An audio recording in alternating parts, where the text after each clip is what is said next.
What I love about Noordgesig is the people. I think the people makes Noordgesig what it is.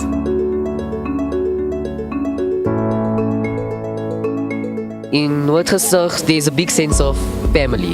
What I love about this place is very talented. We have chartered accountants, we have lawyers, we have professional soccer players like Morgan Golden, you name it. The people here are very, friendly. It's a small community. Everybody knows everybody around here. We assist each other.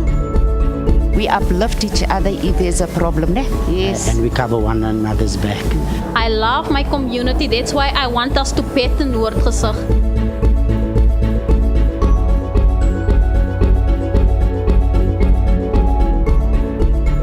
Noordgesig is the place to be.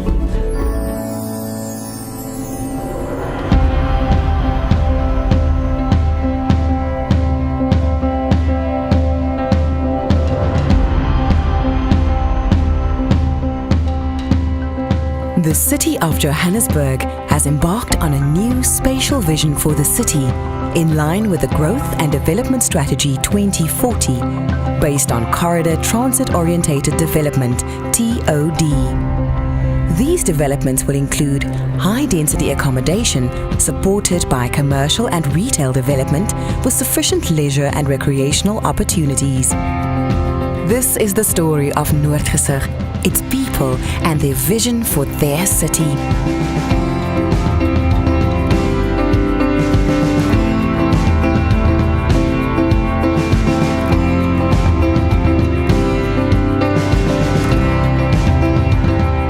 By optimizing the right mix of economic, recreational, educational and tertiary spaces, you are actually placing people at the center of the city, and you're bringing the citizens at the core of the planning processes of the city, which is what the Corridors of Freedom really tries to optimize on.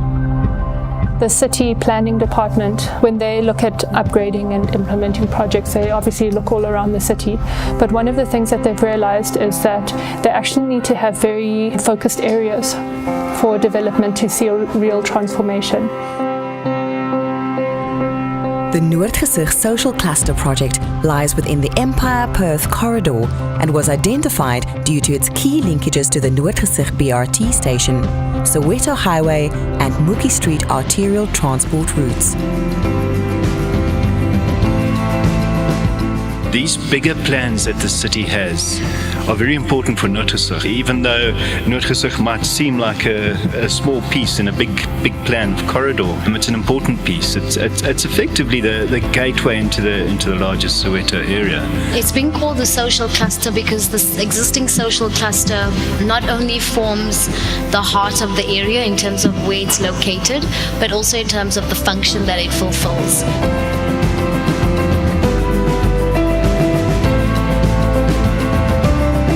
The process unfolded through a co-production of design, bringing the community into the space, really engaging them on the way we actually unpack the precinct plan and the ideas for Noordgesig. This is more effective than your traditional means because it brings the community, it brings your city agencies and your service providers or your professional teams together to produce one final product, and therefore the ownership then from the community side is greater. We are coordinating a team of consultants that range from our urban designers, Aya, and then we also have our community participation consultants. They coordinate the meetings with the different stakeholders. And then we also have a team of specialists, so we have quite a multidisciplinary team that is actually involved behind the scenes in bringing and putting up the project together.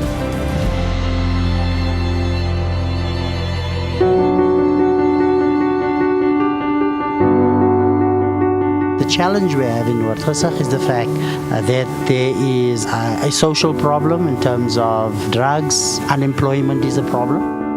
My heart is going out for the youth. There is too little houses for the amount of people that is living in Noordgesig. And we really like to see more development taking place in this area, because this area has been neglected for years and has been secluded.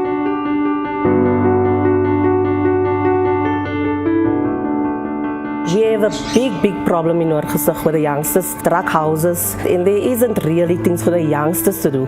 And this will really uplift the people. And it's not only the youngsters in Noordgesig that needs upliftment. A lot of people are unemployed and there is no jobs for them. It's not good to, as a kid growing up in Noordgesig. There's a sense that Noordgesig is not recognized, not even as part of Soweto. So we feel like we like outsiders.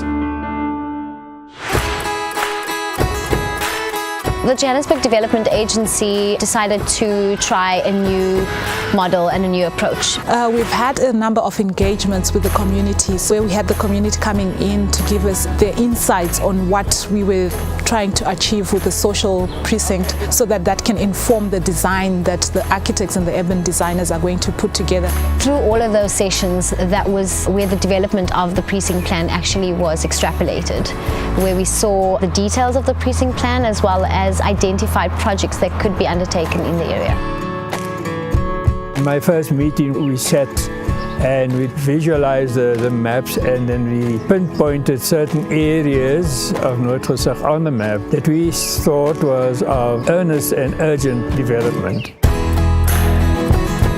The river and open spaces hold health hazards for the community of Noordgesig and the surroundings, which is Ghost Town and Deep Kloof. We're actually on making safe crossings. What I would love to see is a better Noordgesig, a future for the generation after me. The bottom of the railway line, at the last street, there is nothing that is actually being discussed about there.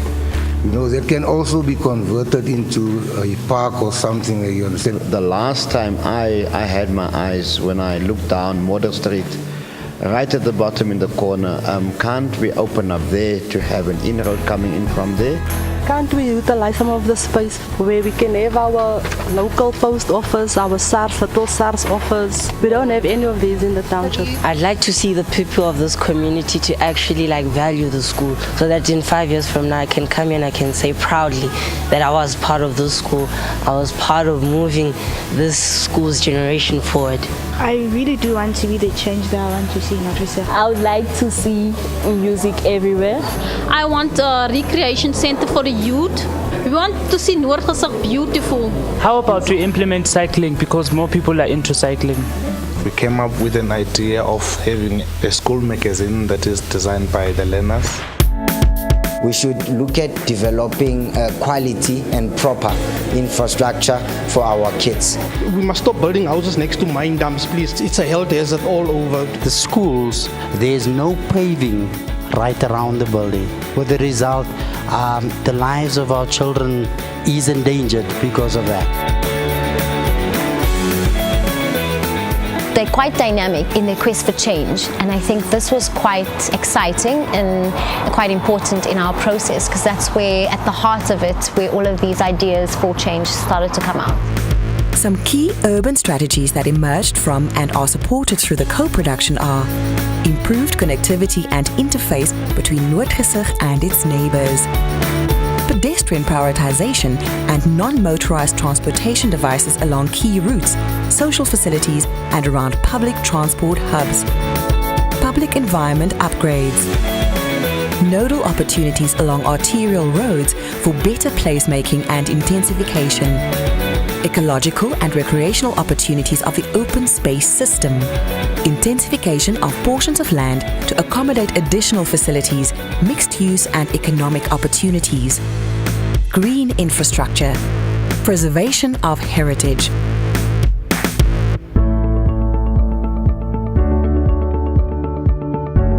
What we've put together as the precinct plan is a combination of what the community raised and what the professional urban designers and team presented to them as well. I think the other thing that we're trying to achieve is to elicit enough engagement within the community itself that they actually take an interest in this. Everybody's got the input of how Noordgesig will look like and what we're going to do about Noordgesig. So I think that's the best solution that we have come. It's not from one source only. Getting real input from the community to inform the design is so invaluable to this design process. We can come in and out of sight and we can spend as much time as possible. But speaking to people who've lived here for years, who've walked these streets, who've experienced the place in a way that we will never experience it, just to be fortunate enough to get all that input to inform the design has been amazing.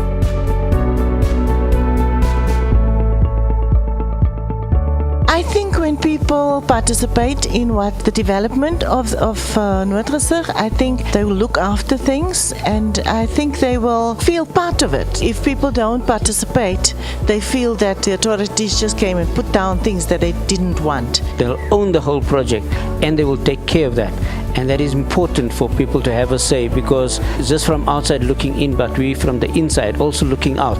I think it's made for a really rich design and really rich proposals. It really opens up opportunities. It allows people to start thinking about space differently and thinking about themselves differently. And that pride allows you to actually accelerate your own growth. The importance of co-producing designs leads to ownership of the project. What that means is the product that we deliver is sustainable just purely by the community themselves. It has a longer lifespan and it has a much better success rate. Noordgesig is a vibrant community in Soweto, strategically located as a gateway suburb into the Empire Perth corridor and is therefore a priority area for development. It lies immediately north of its neighbour, Orlando East, and was established as a tented camp in 1939 during forced locations. The development was strongly influenced by apartheid planning that resulted in its separation from the rest of the city.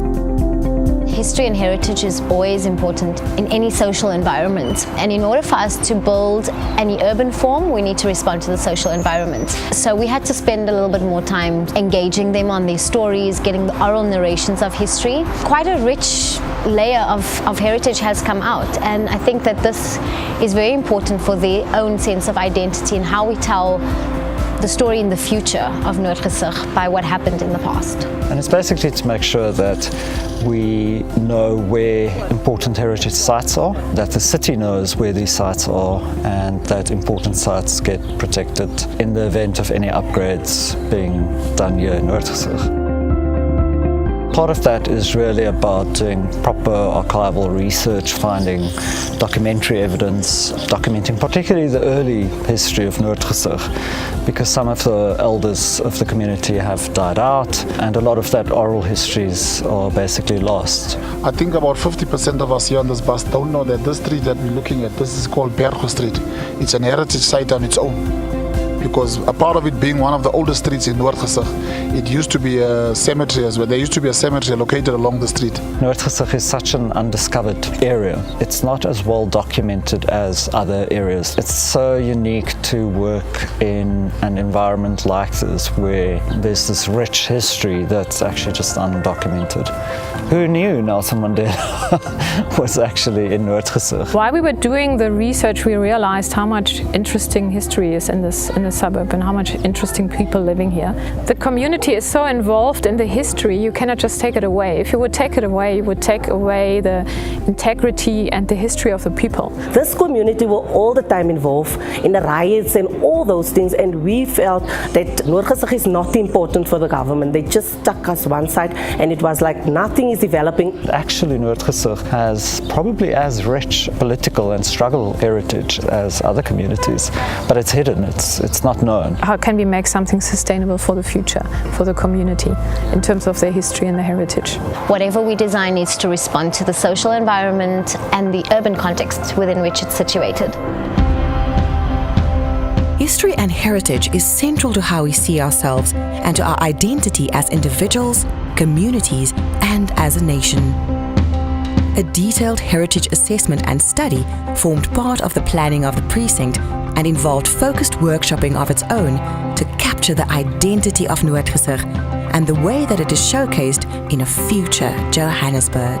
This project will actually mean a lot to the community in terms of the social spaces that will be created, in terms of upgrading the spaces as well. It's something that the community can have spaces that they can interact in. As part of the project, we want to bring spaces that engage the youth, distract the youth from going down the paths of drugs, which has been a problem that has been cited in the communities. You know, that we have to start somewhere, and I think we are at the starting point at the moment.